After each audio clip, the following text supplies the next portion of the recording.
Dear director, if you are resigning from any of the company, please watch this video because ignoring of Form DIR-11 and DIR-12 can haunt you later.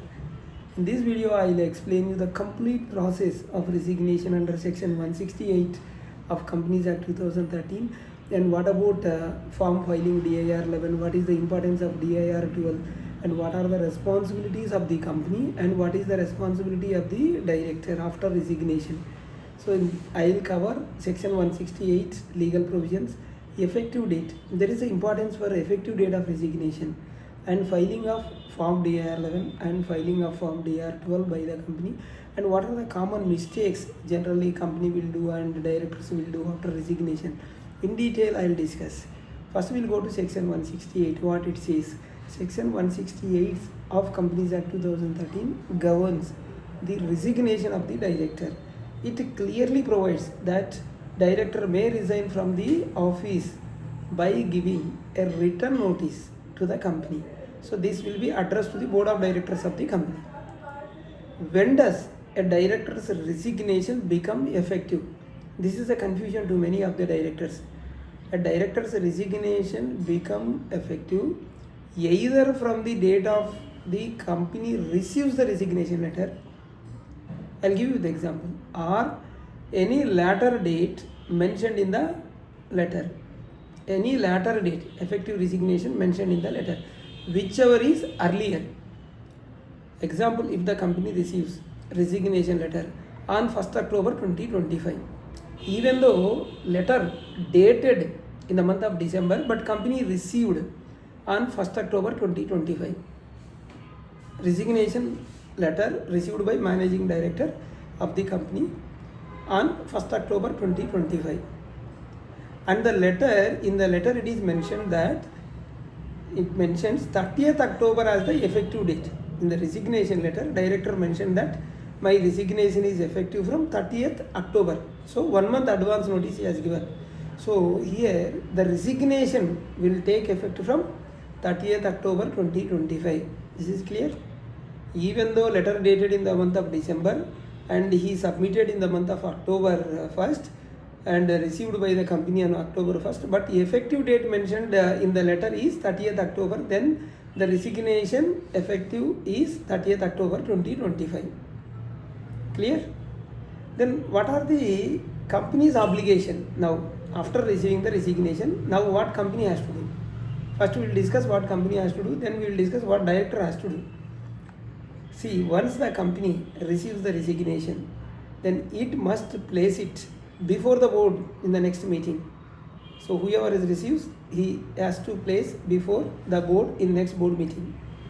What board will do? Board should take note and accept the resignation by passing a formal resolution. This is acknowledgement, taking a note. Then company must file Form DIR-12 with the ROC within 30 days of the resignation become effective. This is the obligation, this is the duty of the company. Now we will see what are the documents required while filing Form DIR-12. Company files DIR-12. What are the documents required? Copy of the resignation letter received from the director, acknowledgement of the resignation by the company, and certified true copy of the board resolution noting the resignation. This is not mandatory, this is optional. Now we will see what are the obligations. Even of the director, filing of DIR-11 is an optional, not mandatory, we can say this is an optional. So what is E-Form DIR-11 and who should file it? DIR-11 is it will be filed by the resigning director himself or herself. This is an optional, voluntary right of the director to inform the ROC about resignation. So the director must file DIR-11 within 30 days of the resignation becoming effective. So this is safe. Why should a director file DIR-11 even if the company files DIR-12? This is a common question will come. Company is filing, why should the director also should file? Filing DIR-11 act as a personal legal protection for the director because he is resigning, no? Whereas when appointing, company will take care, file DIR-12. While resign also, company will take care, file DIR-12 by the company. But why I am telling, resigning director also shall file DIR-11 because this will give protection. It ensures that registrar is aware of the director's cessation and reasons for leaving, which prevents future liability in case of non-compliance or company default after resignation date. If any liabilities arises after his resignation and the company has not filed DIR-12, not intimated to ROC, it is better you intimate. Anyway, Form 11 is there. This will give you protection. So, what attachments are required for DIR-11? DIR-11 attachments: copy of the resignation letter, which you have sent to the company, and proof of dispatch, how you sent, email copy you keep, speed post acknowledgement you keep, then acknowledgement or acceptance from the company if received with acknowledgement, that also you attach. Then what happens if the company doesn't file DIR-12 on time? What are the consequences? See, until DIR-12 is filed, the director's name continues to appear on a MCA master data. How ROC will know? In an MCA master data it will appear. This can cause unnecessary compliances, risks and confusion. Hence, companies must strictly file DIR-12 within 30 days from the date of effective. Can a director withdraw resignation after submitting?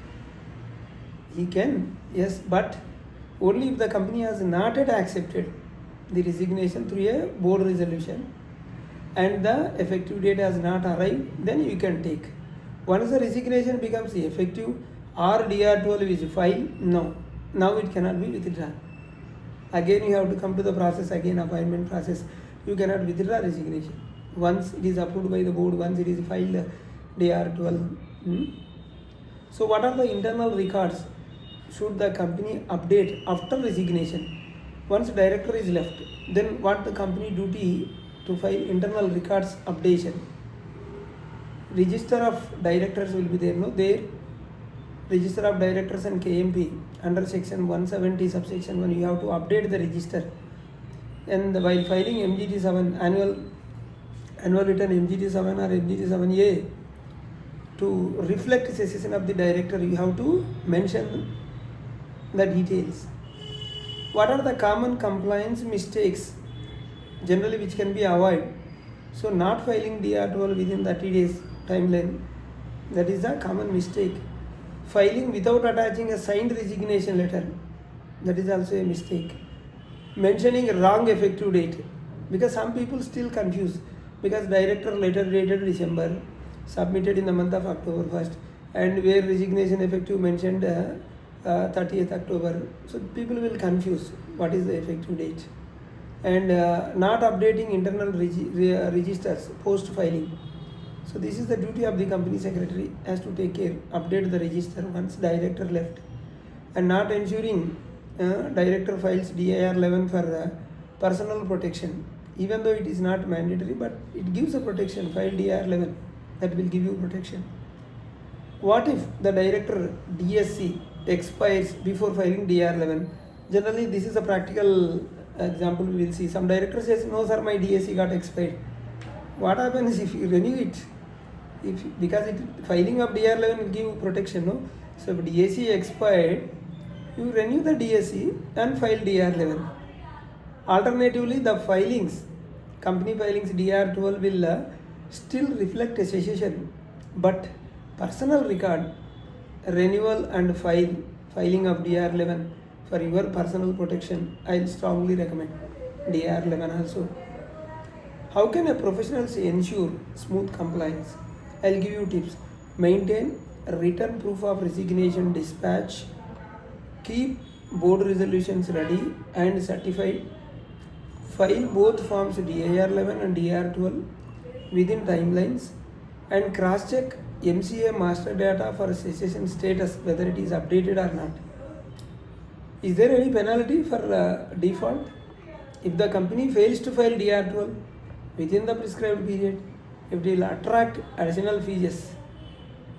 Officer and default liability, go to section 170 and 172 for penalty of the Companies Act 2013. So the conclusion is, director submits his resignation, then board take a note and accept. This is the responsibility of the company. In the next board meeting it will happen. In the next board meeting it will be taken on record. Then company will file DR-12 with ROC within 30 days. And then resignation of the resigning director will file DR-11. It is an optional but recommended strongly by me. Within 30 days DR-11 has to be filed, and update registers by the company and MCA records. This is the duty of the company secretary. Immediately he has to check. Even resigning director also can check MCA status whether his name is still appearing. So in short, section 168 ensures transparency and accountability when a director step down. So filing DR-11 and DR-12, it is a timely, that is 30 days from the effective date, not just a compliance formality. So it is a legal protection for both company and the director. We have two channels, RR Corporates, other channel RR Legal Talks. Please do subscribe, hit the bell icon so that you will not miss any of our legal updates. Thank you.